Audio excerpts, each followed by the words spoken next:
आज हम बात करेंगे डॉक्टर मनिका सिंगला से, जिन्होंने आयु अकेडमी में लास्ट 5 से 6 मंथ में ऑनलाइन बैच ज्वाइन करके एक बहुत अच्छा रैंक हासिल करके आज वो हरियाणा में institute of Ayurveda and research studies में पीजी क्रियाशील में कर रहे हैं।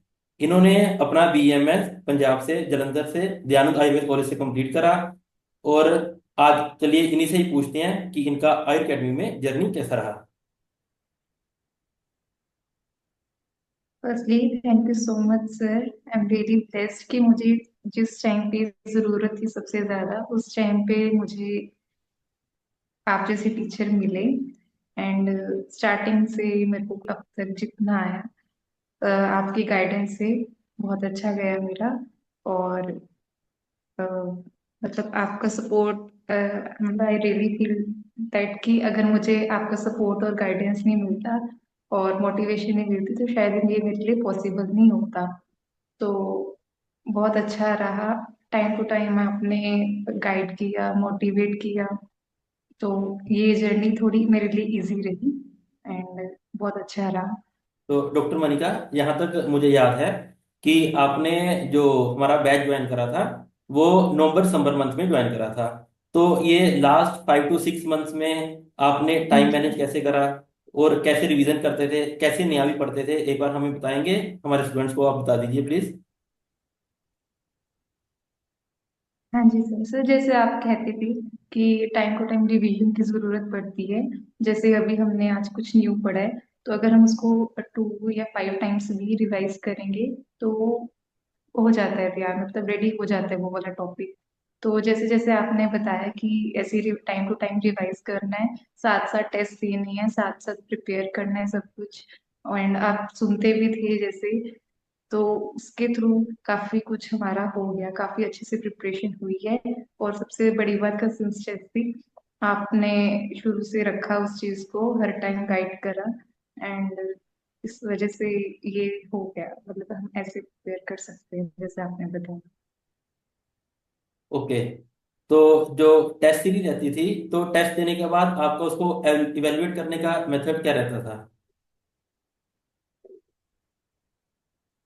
हाँ जी। इसको वैल्यूएट करने का आपने जैसे बताया था कि जैसे क्वेश्चंस होते हैं जो हमारी गलत हो जाते हैं, मीन्स हमें वो टॉपिक अच्छे से नहीं आता है, तो उस टॉपिक को दोबारा से पढ़ना है।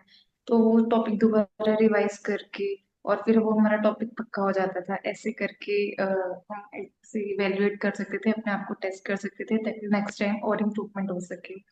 एंड ऐसे ही हमने किया था टेस्ट का। तो मैं आपसे पूछना चाहूंगा कि ये जो नए बच्चे 2025 एआईपीजीटी या 26 के लिए प्रिपरेशन कर रहे हैं, तो आयुर्वेद में एआईपीजीटी के लिए संहिता पढ़नी चाहिए या फिर निमोनिक्स को कोड देना चाहिए? मतलब आपके अकॉर्डिंग किसको ज्यादा वेटेज देनी चाहिए, कैसे प्रिपेयर करना चाहिए?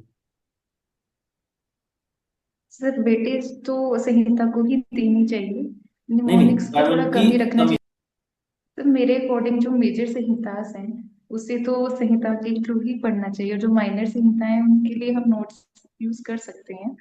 एंड टाइम टू टाइम हम रिवाइज करें, अगर संहिताओं को पूरा रिवाइज करें तो इजी रहता है। हमें एग्जाम में पता नहीं होता कि क्या आएगा, लेकिन अगर हमने संहिता पढ़ रखी हो, कभी कभी नोट्स में वो चीजें अवेलेबल नहीं होती हैं, तो अगर हमने संहिता ही पढ़ रखी हो अच्छे से तो वो भी हमें आ जाता है माइंड में, मतलब पेपर में आ जाता है कि हाँ हमने ये पढ़ा हुआ है।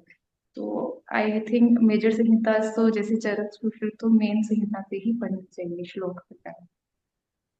तो आपको हरियाणा में ये institute of Ayurveda and research studies में जाके जब आपका कॉलेज में गए है ना, तो आपका यूजी पंजाब से रहा, बाद में हरियाणा में गए। तो हरियाणा में जाके कॉलेज में क्या एक्सपीरियंस रहा आपका जब आप क्रियाशील डिपार्टमेंट फर्स्ट टाइम गए थे तो? तो क्रियाशील डिपार्टमेंट में जब मैं फर्स्ट टाइम गई तो एक तो वहाँ का एनवायरनमेंट काफी अच्छा था, सीनियर्स वगैरह काफी अच्छे हैं। और फर्स्ट यहाँ पे काफी कुछ सीखने को है। यहाँ पे क्रिया शरीर की ओपीडी भी है। एंड यहाँ पे हम मतलब जो बेसिक्स होते हैं क्रिया शरीर के, जो बेसिक आयुर्वेदा जो इतना नहीं हो पाता क्लियर, हम वो चीज क्लियर कर सकते हैं। तो इसलिए क्रिया शरीर डिपार्टमेंट यहाँ पे अच्छा है, काफी अच्छा है।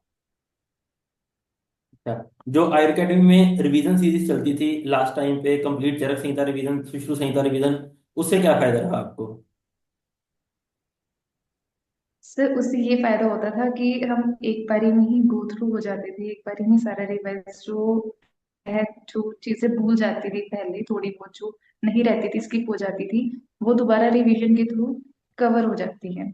तो उस चीज से काफी फायदा हुआ और काफी जल्दी जल्दी रिवीजन होती थी, तो जल्दी जल्दी प्रिपेयर भी हो जाता था।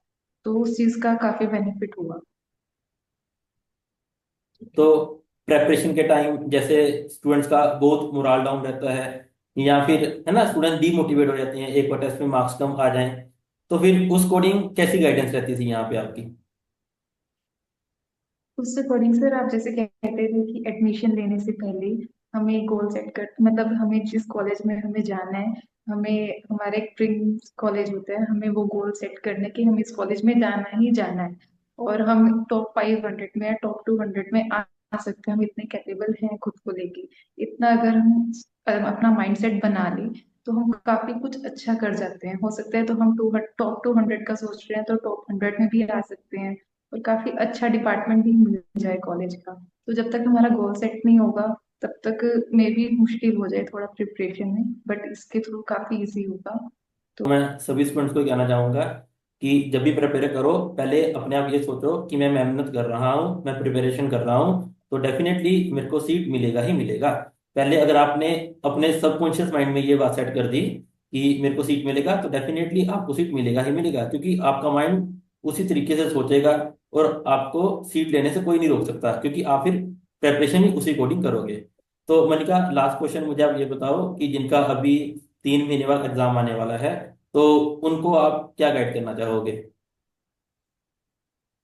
उनको यही गाइड करना चाहूंगी कि इसको मेन प्रायोरिटी बना प्रिपरेशन को, जो भी चीजें हैं लाइक फंक्शन अटेंड करना, ये सब इन सबको साइड ट्रैक करके अपना पढ़ाई पे ध्यान देना है और कंसिस्टेंसी बनाए रखना है। एंड तक एक टाइम आता है कि कभी कभी नहीं करता मन, तब भी पढ़ाई करनी है। एक अपने माइंड को सोचे कि नहीं, हमें वो चाहिए चाहिए, चाहे मन हो ना हो, पढ़ना तो है ही है। जो गोल सेट किया है वो तो क्लियर करना ही करना। एंड यही रहेगा, जितना रिवीजन होगा उतना अच्छा रहेगा, जितनी फास्ट रिवीजन होगी उतना सब अच्छे से प्रिपेयर होगा। Test series time to time देते रहें। एंड यही मैं कहना चाहूंगी, और इसी के थ्रू हो जाएगा, काफी अच्छा हो जाएगा।